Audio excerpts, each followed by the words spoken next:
اور ابھی آپ کو بتائیں متحدہ قومی موومنٹ پاکستان کے رہنما مصطفیٰ کمال کا سنسنی خیز بیان، الطاف حسین پر سنگین الزام لگا دیا۔ الطاف حسین نے ڈاکٹر عمران فاروق کو قتل کروایا۔ کراچی میں پریس کانفرنس کرتے ہوئے مصطفیٰ کمال نے کہا کہ میں نے 2 سال سے بانی ایم کیو ایم سے بات کرنا چھوڑ دی تھی۔ بانی ایم کیو ایم ڈرامے باز آدمی ہیں۔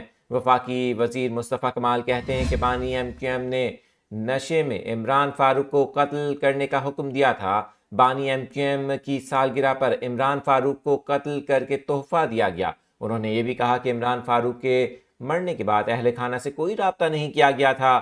بانی ایم کیو ایم سے کہتا ہوں کہ وہ کیس کھلوائیں، اصل قاتلوں کا پتہ لگایا جائے، وہ ہمت کریں، میں اپنے پیسے سے اس کا ساتھ دینے کو تیار ہوں۔ مصطفیٰ کمال کہتے ہیں کہ ہم نے بہت سی باتوں پر پردہ ڈالا۔ عمران فاروق کو قتل کیا گیا تو میں پارٹی کی جانب سے گیا تھا، میں وہاں موجود تھا۔ بانی ایم کیو ایم کو نماز جنازہ میں صرف تصویر بنوانی تھی۔